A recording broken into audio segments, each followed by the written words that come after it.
नमस्कार, मैं पवन अहलावत आज आपके सामने रूबरू हो रहा हूं एज ए पत्रकार नहीं, एक आम नागरिक, एक आम शहरी और एक आम वोटर के हिसाब से। वोटर जाट धर्मशाला जींद का। और बात करते हैं जाट धर्मशाला जींद की, तो जाट धर्मशाला जींद के चुनाव घोषित हो गए हैं। कोल्जियम 105 बने थे, उनका भी चुनाव संपन्न हो गया है और अभी प्रधान पद और बाकी सभी 20 कार्यकारिणी का गठन किया जा रहा है। कौन लोग हैं जो गठन कर रहे हैं? कौन है वो सत्ताधीश, मठाधीश जो गद्दी छोड़ नहीं रहे हैं? और कौन है वो धड़े जो उस सत्ता को हासिल करना चाहते हैं? और कौन है वो लोग जिन्होंने घोटाले और घपले किए, उसके बावजूद भी लाइन में खड़े हैं? ऐसा क्या है उस जाट समाज की प्रेस में, या बात करते हैं जाट समाज की उस धर्मशाला में? ऐसा क्या खजाना छुपा है कि लोग अपनी दावेदारी प्रस्तुत कर रहे हैं? ऐसा क्या खजाना उसके अंदर है जिससे उनकी रोजी रोटी चलती है, या उनका घर चलता है, या उनकी कोई ऐसी क्या चीजें जुड़ी हुई हैं जिसे वो छोड़ना नहीं चाहते, वो भी 80 से ज्यादा की उम्र में? हम उन्हीं पे बात करेंगे और उन्हीं के जवाब भी देंगे। बात करता हूं जाट धर्मशाला की, तो जाट धर्मशाला है क्या? जाट धर्मशाला मलिक साहब के द्वारा एक ट्रस्ट बनाई गई थी, और जिस जाट धर्मशाला को जमीन दी गई थी वो थे चौधरी देवीलाल जी। चौधरी देवीलाल जी उस टाइम मुख्यमंत्री होते थे, उन्होंने यह जमीन दी थी और कुछ लोगों के द्वारा चंदा इकट्ठा करके, और मलिक साहब शायद मेहताब सिंह मलिक जी थे, या उनके द्वारा यह गठन करके एक सोसाइटी ट्रस्ट बनाई गई थी। कुछ लोगों की मनसा साफ नहीं थी, उन्होंने उनके ऊपर बहुत दबाव दिया। कब्जा यदि हम बात करते हैं तो उस इंसान का होना चाहिए था जिन्होंने इसकी नींव रखी, लेकिन कुछ लोगों की मनसाएं अलग अलग होती हैं। वो ये समझते हैं कि अब ये संस्था बन गई है, हम इस पे कब्जा कैसे करें, जो कि उस दौरान के जुड़े हुए लोग नहीं हैं। गुमराह करते हैं आप लोगों को कि हम स्टार्टिंग से हैं, हमने ये किया वो किया। सही से समझें तो ये जो जाट धर्मशाला की जमीन है वो चौधरी देवीलाल जी के द्वारा दिलवाई गई थी, और चौधरी ओम प्रकाश चौटाला जी के द्वारा जो हमारा साथ लगता पार्क है वो दिया गया था। बाकी अन्य के योगदान की यदि हम बात करते हैं तो शून्य के बराबर रहा है। और कब्जाधीश की यदि हम बात करते हैं तो वो लोग छोड़ ही नहीं रहे हैं। क्या है धर्मशाला में? है क्या धर्मशाला? धर्मशाला चंदे से बनाई हुई एक प्रेस है जो जींद के अंदर खड़ी है। ऐसी ही धर्मशाला एक पटियाला चौक पे भी बनी हुई है, जिसके बनवाला जी भी मेंबर हैं और बहुत से लोग वहां पे मेंबर भी हैं। और वो पुल के नीचे है, बहुत से लोग तो उसको पता भी नहीं होगा कि जाट धर्मशाला एक और भी है जींद में। दूसरी हमारी जो अर्बन स्टेट की धर्मशाला है, यहां पर जाटों की राजनीति पनपती है, यहां से जाटों की राजनीति चलती है, और यहां से जाटों की दिशा निर्धारित होती है कि क्या करते हैं। यहां के पद पर जो बैठता है उसे जाटों का नेतृत्व करने वाला नेता माना जाता है। यही है वो इच्छा जो सभी लोग पाले बैठे हैं और प्रधान बनना चाहते हैं। कुछ लोग पीछे जिनके ऊपर आरोप लगे, जमीन घोटाले का आरोप, टाइल में गड़बड़ का आरोप, पत्थर लगाने का आरोप, एलईडी खरीदने में आरोप, गीजर खरीदने में आरोप, टावर का आरोप, टावर बेच दिए उसका आरोप, टावर का किराया सुनने में आया किसी के घर जाता था वो आरोप, बहुत से ऐसे आरोप हैं जो लोगों के द्वारा आज लगाए जा रहे हैं। वो उन लोगों के ऊपर ही है, वही धड़े हैं जो चुनाव में खड़े हैं। धड़े कौन से? दो धड़े जो शुरू से ही काबिज थे, आज भी वही काबिज होना चाहते हैं। कैसे? वो केवल अपना चेहरा बदलते हैं। जैसे इससे पहले देवर ढांडा जी और उससे पहले वजीर सिंह सहारण जी का एक चेहरा डाला गया था, वो एक चेहरे थे, करता कोई और है। आज भी दो धड़ों में बांटने की बात कही जा रही है, जबकि चुनाव के अंदर तीसरा कैंडिडेट, और जो मजबूत कैंडिडेट है वो निर्दलीय प्रधान पद का केवल एक ही चुनाव लड़ रहा है। वो चुनाव नहीं लड़ रहा, वो हम बात नहीं करेंगे कि आप अपना निर्णय किसे दें, क्या करें, केवल एक समझने की बात है। यदि देवव्रत ढांडा जी अपना एक गुट बनाए हुए हैं, जो कहते हैं मैंने किसी फूल कुमार जी को उठाया हुआ है, और संजय पवार जी अपना गुट बनाए हुए हैं, वो कहते हैं कि मैंने ईश्वर सिंह उजानिया जी को उठाया हुआ है, तो मैं जानना चाहता हूं ये गुट कौन से हैं? क्या ये पूर्व में धर्मशाला में नहीं रहे? क्या ये गुट पहले धर्मशाला में नहीं थे? क्या ये गुट धर्मशाला की सर्वसम्मति के अंदर बाधा बने थे? क्या सर्वसम्मति जो हुई थी इन्हीं दो गुटों की वजह से नहीं हो पाई? और क्या कब्जा यही दो गुट करना चाहते हैं? ये मेरे कुछ सवाल हैं।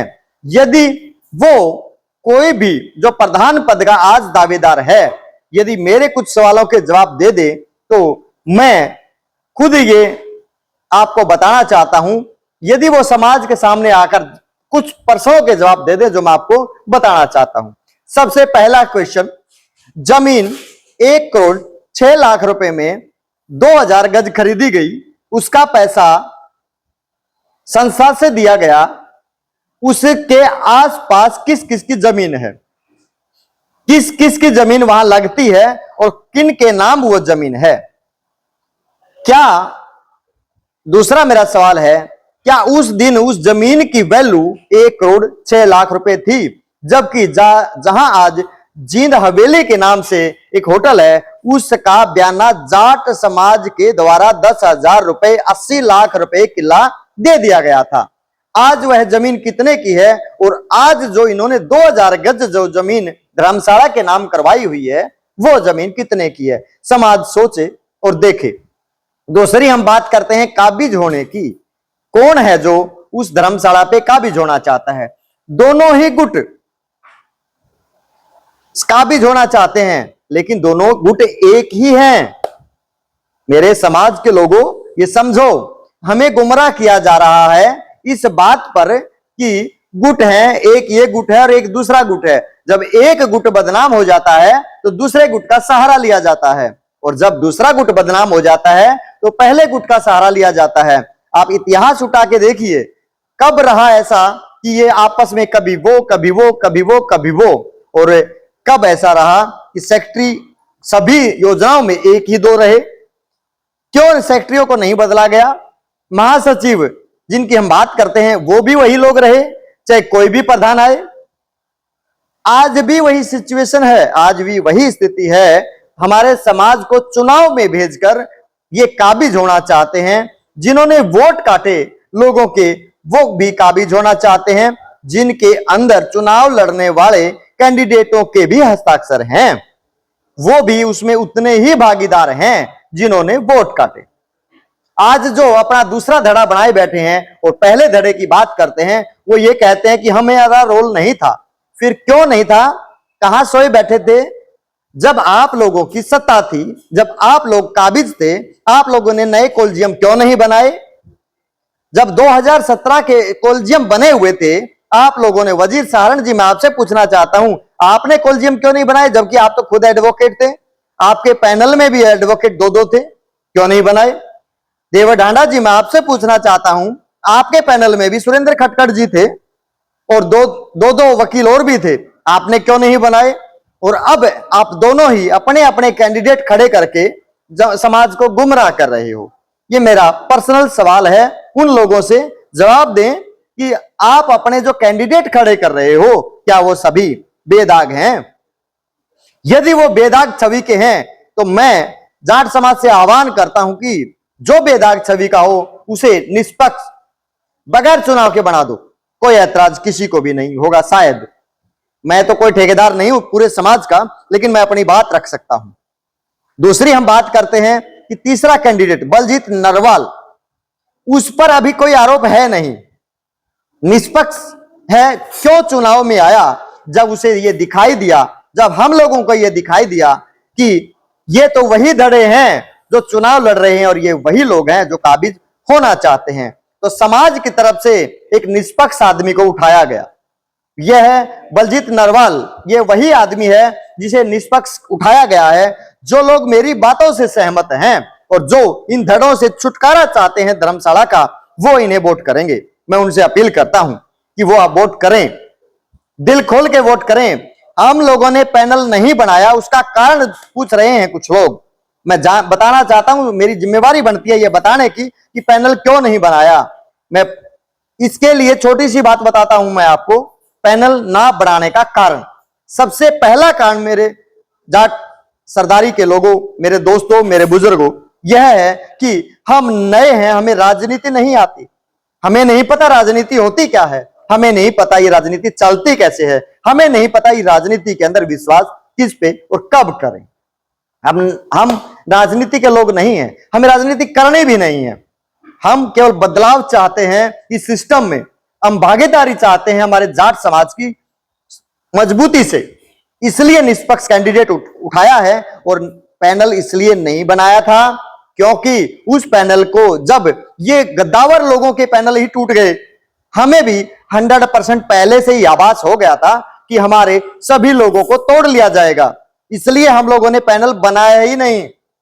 और उन लोगों को, जो निष्पक्ष लोग थे, जो साफ छवि के लोग थे, उनको बोला कि आप फार्म भरिए, किसी भी पैनल से भरिए, कोई ऐतराज नहीं, खुल के वोट करेंगे, डंके की चोट पर वोट करेंगे।